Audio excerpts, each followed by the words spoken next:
How's it going, everyone? My name is True Wonder Dog, and today I'm here to talk to you about Dragon Ball FighterZ because Season 3 has some very big changes incoming. Now, we don't know all of the details just yet, but there are 3 major changes that I wanted to talk about today. So without any further ado, let's jump right into it. So the first very big change is that now every character is going to have 3 different assists that you can choose before the match starts. That's a very big deal because a lot of you who played this game when it first came out, you remember the Vegeta assist.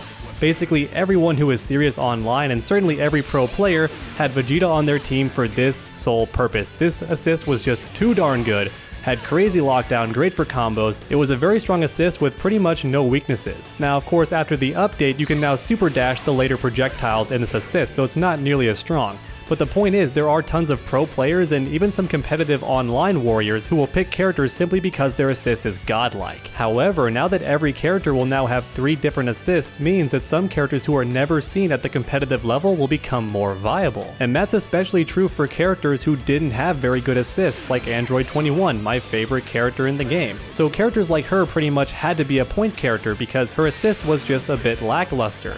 Now, I don't think it's a terrible assist by any means, but the only real application I found for it was to combo off the overhead. You would jump up and get your overhead and then extend your combo.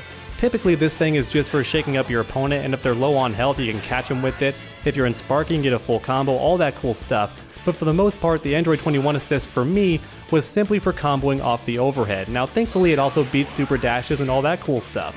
So it's not a terrible assist, but it's certainly not one of the better ones. So as a result, if you wanted to rock Android 21, she was almost always going to be your point character. However, now that every character will have 3 different assists to choose from, that means a character like Android 21 may end up getting a pretty good assist, which means she won't have to be a point character anymore. And that would make me very happy because I'm one of the crazy people who had Frieza as a point character and I still wanted to have Android 21. However, once the Season 3 changes come around, every character is going to have more assists to choose from, which means Android 21 might be a point character, might be an assist character, she may be all around solid. My only real fear is that some characters might get 3 assists that are all the same. So for example, say 21 gets this assist, which he's always had, and then the second assist is this.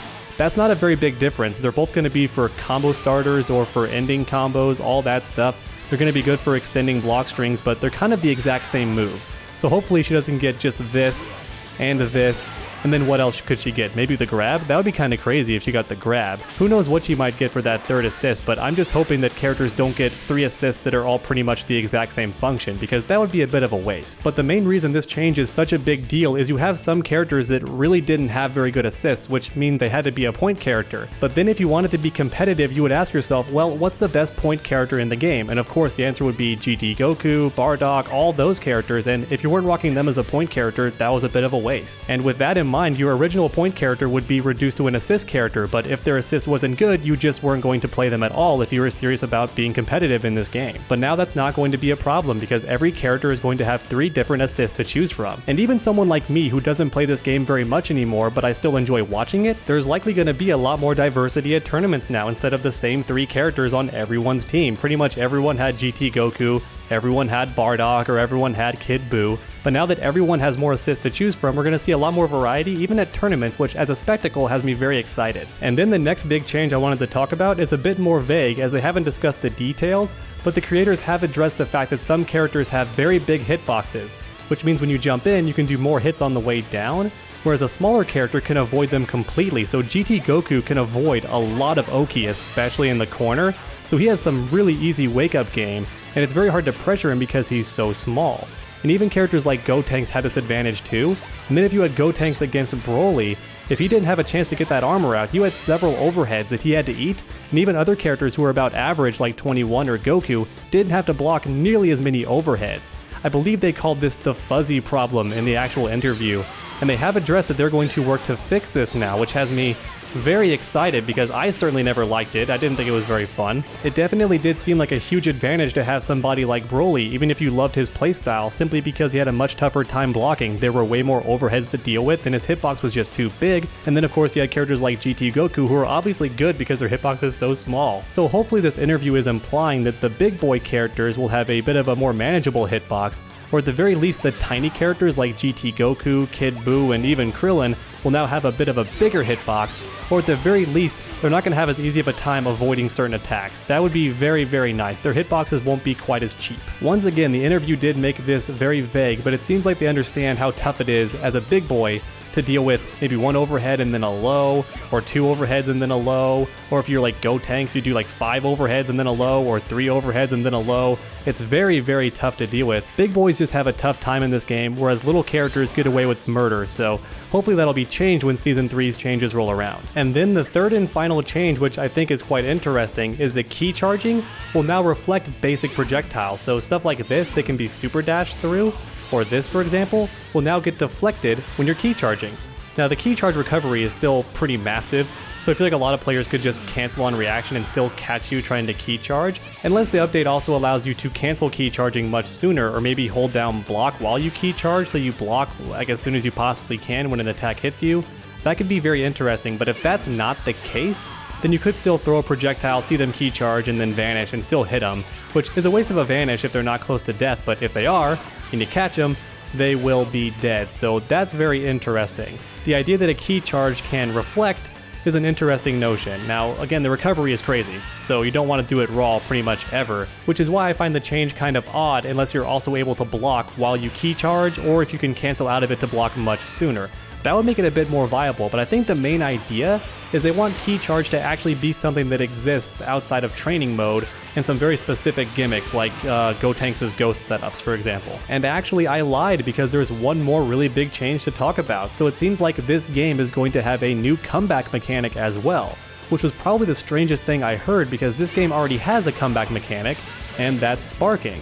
And this thing gets stronger depending on how many characters you have left, so if only one character is left, they become a god essentially. It lasts for a lot longer. And then on the flip side, if you have 3 characters left, it goes away the fastest, so you pretty much only pop sparking in that case if you know you can guarantee kill their character. And if their character is really strong like GT Goku or Bardock, someone who's very threatening and you can kill them, you're going to take that chance, especially at the pro level. You're going to pop sparking and then kill them right away. However, outside of that, sparking was mainly meant to be a comeback mechanic when you had 2 or only 1 character left, and you could easily take out the entire opponent's team with just a couple of mix-ups. Especially if you're rocking someone like Android 21, who already kills with 2 combos by herself. And then if you spark, she can kill even easier, so it was a really great comeback mechanic as it is. But if you look on screen right now at this screenshot, there is a new comeback mechanic in the center of the screen. And apparently this is also tied to how many characters you have left according to the interview. So the idea would be it's a great comeback mechanic if you only have 1 character left, because the creator was a bit tired of how, even at the pro level, you would either win by a lot or lose by a lot, as opposed to it always being a close match. It's not rare to just stomp the opponent in this game and kill them with all 3 of your characters still left. So they're trying to address that issue and make it feel like it's a bit more tense and a bit more even the entire match with this new comeback mechanic.